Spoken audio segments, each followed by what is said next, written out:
Have you ever felt like your life is not moving? Your prayers feel quiet. Your energy feels heavy. And then you hear people say, stay positive to manifest. But what if I told you, you can manifest miracles even while feeling low? You don't need high-energy.com. Some of the biggest miracles enter your life when you are at your weakest. The big lie about manifestation. Happy mood equals blessings. Sad mood equals blocked blessings. Feeling low does not mean you are out of alignment. Sometimes it means you are in transformation. A seed does not grow in sunlight first.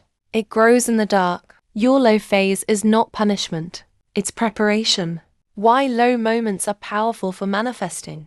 When you feel low, your ego is quieter. Your defenses are weaker. Your heart is more open. And this is important. Miracles don't come through ego. They come through surrender. When you reach the point where you say, God, I can't do this alone anymore. That is not weakness. That is the doorway of divine intervention.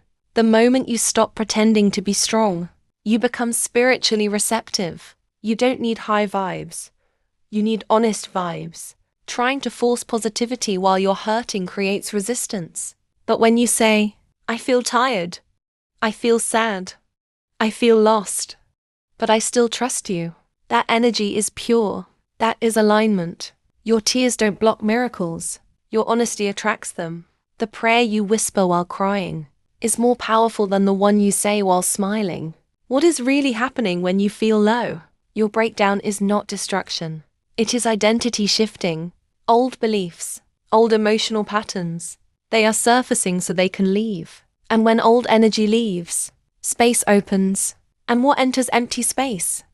New blessings, new versions of you.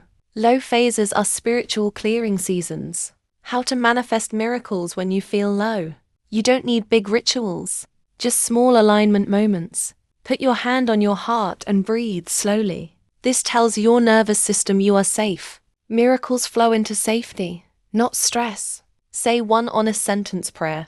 God, I don't feel strong today, but I trust you are working for me. That is manifestation. Feel one small gratitude, not for your dream life, just for something simple. Your breath, your home, one person. Gratitude softens your energy. Soft energy receives the truth you need to hear. You are not behind. You are not failing. You are in a spiritual reset, and resets always feel quiet, slow, emotional, but underground, everything is rearranging. Miracles often arrive when you stop chasing them and start surrendering to God. So if you are feeling low right now, don't think manifestation has left you. This might be the exact moment. Your biggest miracle is being prepared. Stay honest, stay surrendered, stay open. Because even in your lowest state, you are still supported, guided, and heard. If this message reached you at the right time, like this video and comment. I trust divine timing.